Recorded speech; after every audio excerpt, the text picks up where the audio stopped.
안녕하십니까, 성도 여러분. 오늘 저에게 귀한 말씀 또 허락해 주셨습니다. 오늘 우리 함께 나눌 말씀의 제목은 새롭게 하는 제단이라는 제목으로 함께 말씀의 은혜를 나눕니다. 말씀 나누기 전에 기도하겠습니다. 하늘에 계신 아버지 하나님, 오늘 저에게 내려주신 귀한 말씀 감사합니다. 이 말씀이 오늘 우리의 하루의 삶을 인도하는 참으로 귀한 힘이 되게 하시고, 무엇보다도 우리가 살아가는 모든 곳곳마다 하나님의 제단이 세워지는 놀라운 역사들이 일어날 수 있도록 도와 주시옵소서. 우리의 모든 삶의 중심이 제단이 되게 하시고, 우리 하나님께서 늘 우리의 삶 속에 함께 거하심을 인하여 매 순간 감사하며 살아가는 이 생애들이 될 수 있도록 인도하시기를 예수님의 귀하신 이름으로 간절히 기도합니다. 아멘. 오늘의 말씀의 제목은 새롭게 하는 제단이라는 제목으로 함께 말씀의 은혜를 나누겠습니다. 오늘 여호수아서 8장 30절과 31절의 말씀을 근간으로 해서 함께 말씀을 나눌 텐데요. 특별히 여러 신명기에 있는 말씀들과 함께 비교하면서 우리 말씀들이 잘 우리 심령 가운데 이해되어지기를 간절히 소원합니다. 이 말씀들은 특별히 다 하나님 여호와 하나님의 제단을 세우라고 하는 그 말씀들이죠. 그래서 여호수아가 여호와께 제단을 쌓은 동기는 과연 무엇인가 하는 그 질문을 가지고 오늘 함께 말씀의 은혜를 나누겠습니다. 여러분, 축구 경기를 보다 보면 축구 다 좋아하시죠? 축구 경기를 보다 보면 전반전과 후반전 사이에 무슨 시간이 있습니까? 10분간 휴식 시간, 다시 말하면 하프타임이 있는 시간이죠. 한 번이라도 선수나 코치로 뛰어본 사람이라면 이 하프타임이 얼마나 소중하고 중요한 시간인지를 우리가 잘 알 수 있습니다. 하프타임은 첫 번째 휴식의 시간이지요. 심장이 터지도록 열심히 뛴 사람에게는 단 5분의 휴식도 꿀처럼 달콤한 법이지요. 중간에 조금이라도 쉬면 육체와 정신을 다시 추스리고 여러 사람들이 다시 힘을 얻고 회복하는 그런 시간이기도 합니다. 그래서 이 하프타임은 갖는 것과 갖지 않는 것은 이 하늘과 땅 차이의 의미를 가지고 있습니다. 그래서 이 하프타임은 또한 전반전을 돌아보고 후반전에 새로운 전술과 전략을 수립하는 것이지요. 아무리 이론적으로 잘 준비되었어도 실전을 뛰다 보면 그 여러 비교할 만한 그리고 새롭게 수정해야 할 만한 그런 작전들이 나오게 되는 것입니다. 아무리 준비했어도 전혀 예상치 못한 변수들이 실전에서 수없이 발생하기 때문입니다. 그래서 이 하프타임은 실전으로 뛰었던 전반전의 실수와 성공 그리고 상대의 실수와 성공들을 종합해서 후반전을 준비하는 것이지요. 나의 약점도 보완하고 상대방의 약점을 더 집요하게 공격하고 할 수 있도록 준비하는 것이지요. 그리고 전반전에 지고 있었다면 후반전에 역전의 발판을 만들기 위한 작전 시간이기도 합니다. 그래서 전반전에 이기고 있었다면 후반전에는 역전을 당하지 않기 위한 작전이 필요한 것이지요. 지나친 패배감이나 자만심은 그대로 패배로 이어질 수 있기 때문입니다. 아주 잘 나가는 기업의 최고 경영자였던 밥 버퍼드라고 하는 사람이 그 사장이 수년 전에 쓴 한 책의 이름이 있는데 바로 그 책의 제목은 하프타임이라고 하는 책입니다. 대부분의 운동 경기에 하프타임이 꼭 필요한 것처럼 인생에도 하프타임이 필요하다고 하는 것을 이 책에서 그 메시지로 주고 있다는 것입니다. 버퍼드 사장에게 있어서 인생의 전반전은 인생의 의미에 대해 깊이 생각할 겨를도 없이 정신없이 생존을 위해서만 뛰어야 했던 시간들이라고 이야기합니다.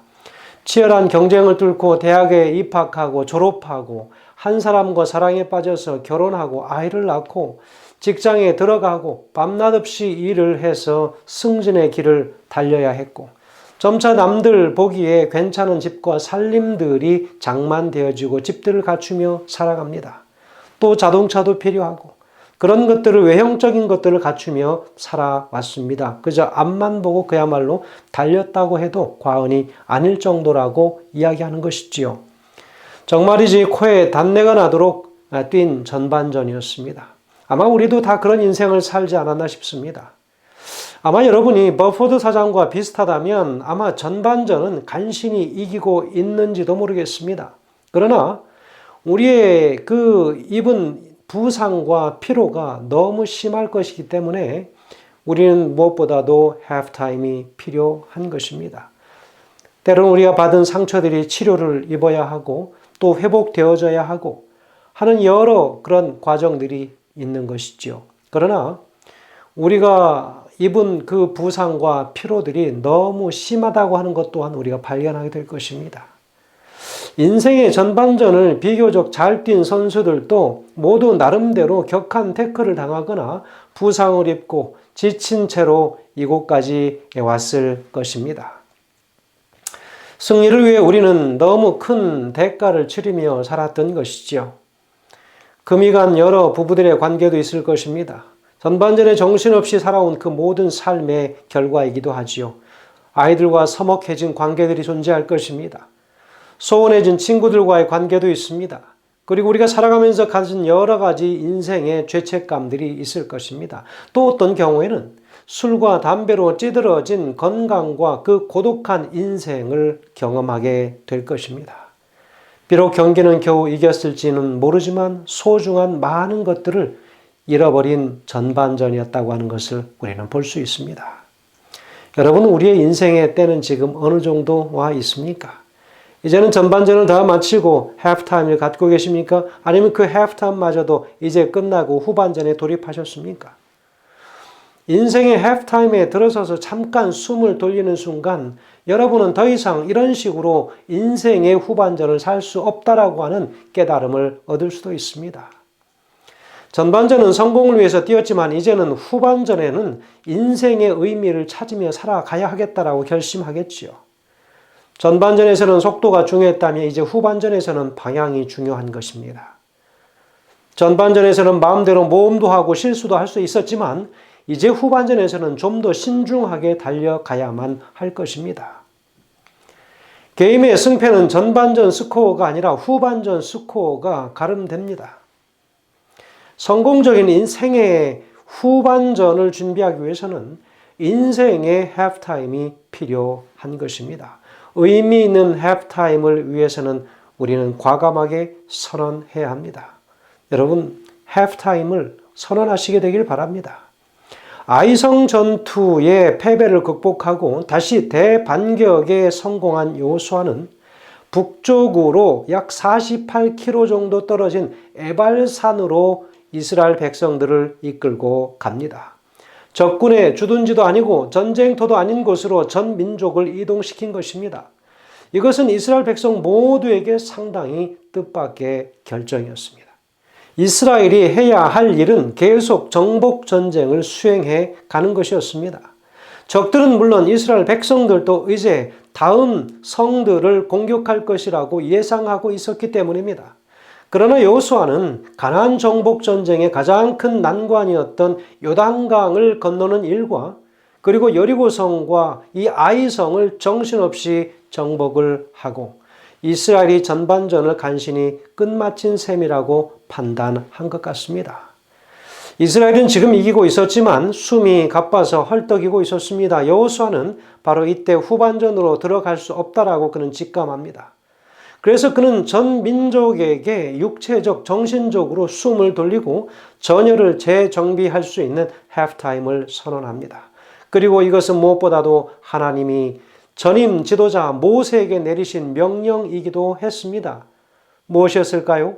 신명기 27장 4절에서 26절에서는 이렇게 이야기합니다. 너희가 요단을 건너거든 내가 오늘날 너희에게 명하는 이 돌들을 에발산에 세우고 그 위에 석회를 바를 것이며 라고 이야기했습니다. 약속의 땅 가나안에 들어가게 되면 반드시 에발산을 찾아가서 거기서 단을 쌓고 예배를 드리라고 하는 명령을 오래전에 하나님께서 모세에게 하셨습니다. 그래서 이 약속은 모세를 통하여 여호수아에게 전수되었습니다. 그래서 이들은 이곳에 와서 단을 쌓고 돌의 율법을 기록하고 그것을 낭독하는 의식을 행했다고 하는 것이지요. 여러분, halftime을 선언하는 것입니다. 그래서 그들이 지금까지 정신없이 달려왔던 시간들을 다시 한번 하나님의 율법을 낭독하고 하나님께서 이 민족에게 주시고 계신 그 사명과 또 그들이 어떠한 정신무장을 해야 할지를 다시 한번 돌이켜보는 시간을 갖게 되는 것입니다. 그것이 바로 어디에서요? 말씀 앞에서입니다. 자, 두 번째 우리 생각해 볼 것은 내가 있는 곳을 예배의 장소로 만들어야 된다고 하는 거예요. 오늘 여호수아가 이스라엘 백성들에게 그것을 가르치고 있습니다. 그들이 살아가는 삶의 모든 중심에 하나님의 제단이 필요하다고 하는 것을, 하나님의 말씀이 있어야 된다고 하는 사실을 가르치고 있습니다. 여호수아서 8장 30절에 기록합니다. 때에 여호수아가 이스라엘의 하나님 여호와를 위하여 에발산에 한 단을 쌓으니라고 이야기합니다. 에발산은 저주의 산으로 지명된 곳이지요. 왜 저주의 산에 돌단을 쌓으라고 하는 것입니까? 그런데 하나님은 왜 하필 에발산에 제단을 쌓고 번제와 화목제물을 드리라고 명령하신 것일까요? 에발산에서 드려질 제사는 훗날 갈보리산에서 인간의 죄를 위하여 죽임을 당하실 예수 그리스도 십자가의 사건을 예표하기 때문입니다. 바로 저주의 산이지요.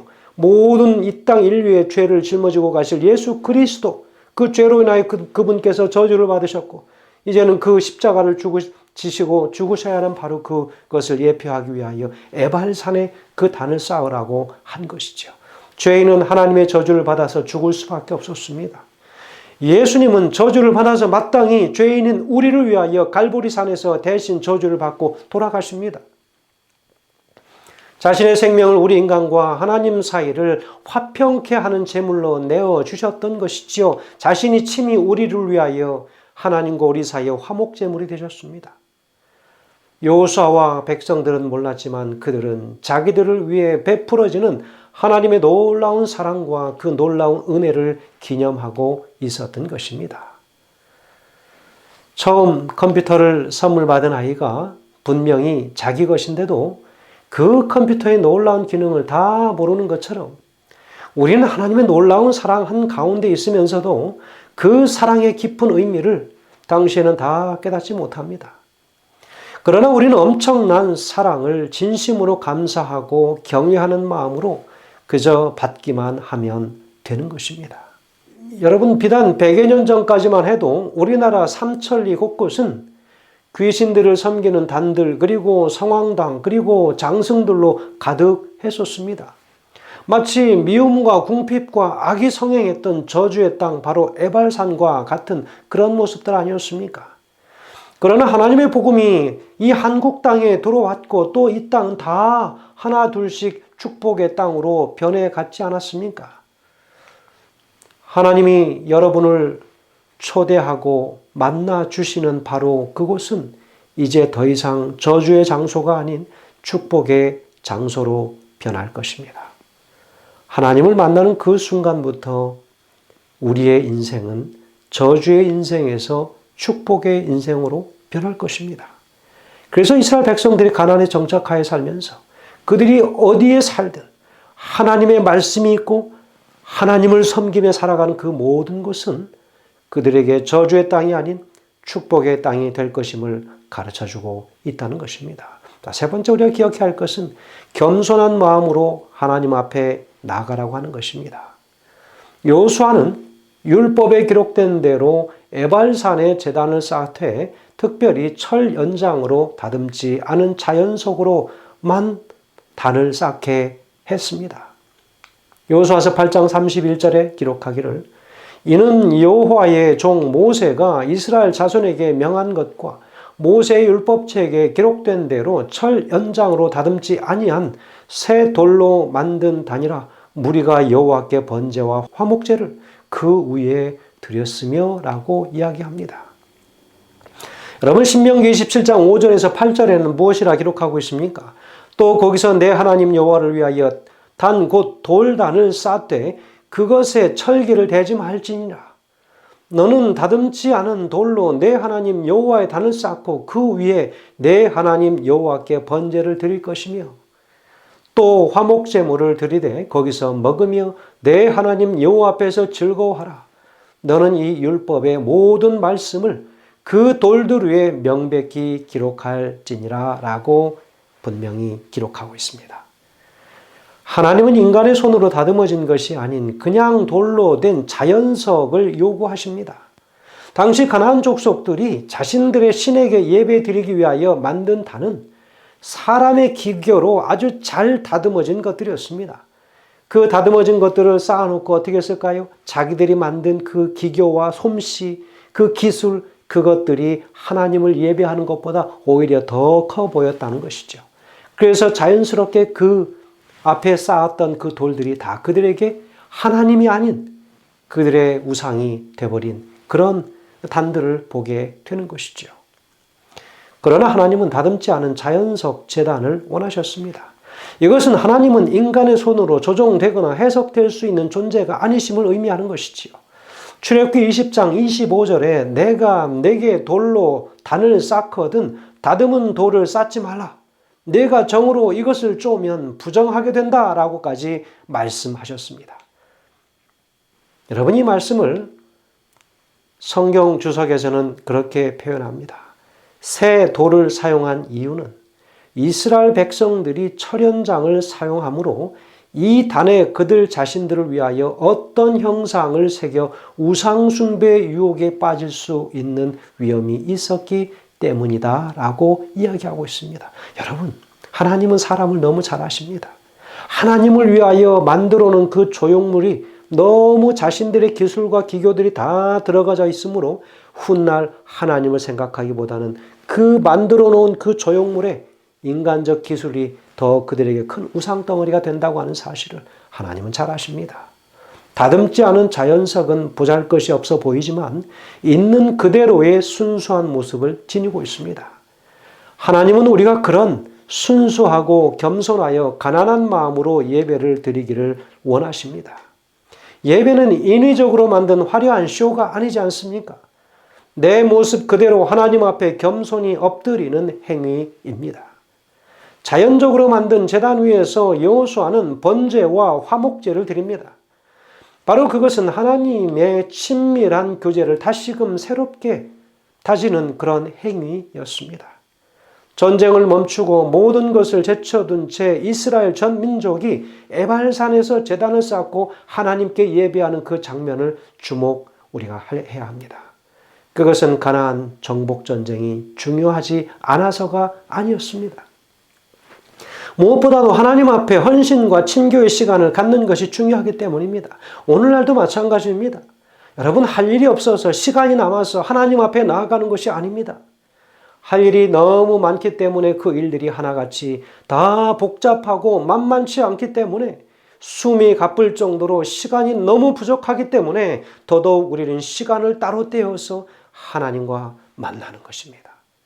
여호수아는 신약의 바로 여호수아, 바로 예수를 예표하는 그분의 사명은 무엇보다 인간을 하나님께 순종하도록 이끄는 그 일이었습니다. 성도 여러분, 오늘 우리는 이 하나님의 말씀을 통하여 왜 여호수아가 이스라엘 백성들을 에발산으로 인도하여서 그곳에서 전혀 전쟁과 무관한 그 일들을 하고 있는가?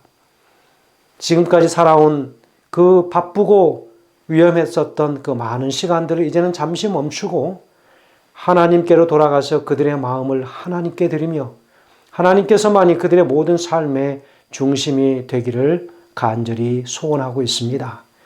오늘 우리의 바쁘고 힘든 모든 일상, 때로는 잠시 멈추고 너무나도 바쁘고 중요하고 어렵고 힘든 그 일들이기 때문에 시간이 없기 때문에 오히려 멈추어서 하나님께 그 방향과 뜻을 묻는 하나님의 귀한 자녀들 되길 간절히 소원하면서 말씀을 드리겠습니다. 기도하겠습니다.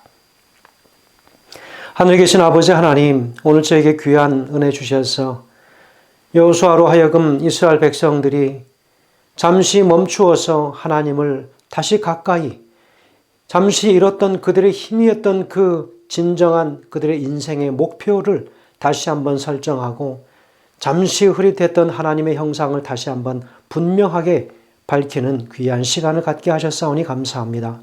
우리도 그 삶을 기억하게 하셔서 힘들고 바쁜 와중이지만 그러나 하나님을 깊이 묵상하며 우리 마음의 중심에 모시며 살아갈 수 있도록 인도하시기를 예수님의 귀하신 이름으로 간절히 기도합니다. 아멘.